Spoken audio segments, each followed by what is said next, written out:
আগে কষ্ট হয়, কত কষ্ট করেছে আমার ভাইয়েরা। মা হারিয়েছি জেলে থেকে, চোখের পানিতে বুক ভিজিয়ে দিয়েছি।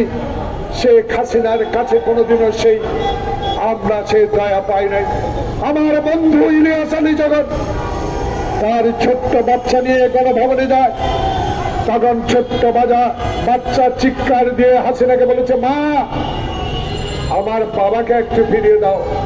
সেজন্য শেখ হাসিনার মন গলে নাই। প্রিয় বন্ধুগণ, মির্জা আব্বাসকে যখন, মির্জা ফখরুল ইসলাম আলমগীর, আমির রিজভীকে যখন, আমানুল্লাহ আমানকে যখন এই মেহেদিরা অফিস ভেঙে গ্রেফতার করে নিয়ে যায়, তখন আমার ছেলেরা, আমার মেয়েরা, সকল নেতৃবৃন্দের পরিবার যখন শেখ হাসিনার কাছে বিনয়ের সহিত আবেদন করেছিল, প্রিয় প্রধানমন্ত্রী, আপনি দেশ পরিচালনা করছেন অবৈধভাবে, আজকে অবৈধভাবে বিএনপি অফিস ভাঙচুর করে যে নেতৃবৃন্দকে গ্রেপ্তার করে নিয়ে যাচ্ছেন, তারা অসুস্থ, কেউ কিডনি আক্রান্ত, কেউ হার্টের রোগে আক্রান্ত, কেউ অর্ধবয়সী, কেউ পূর্ণবয়সী, আজকে তাদের মুক্তি দেন।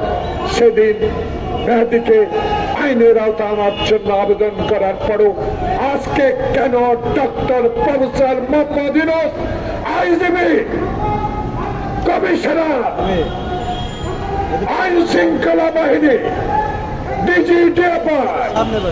NSI, কেন মেহেদী হারুনেরা গ্রেপ্তারের আওতায় আসলো না? এই কথাগুলো মনে করে দেওয়ার জন্য এই পবিত্র মাহে রমজান আমার প্রিয় সাংবাদিক বন্ধুগণ,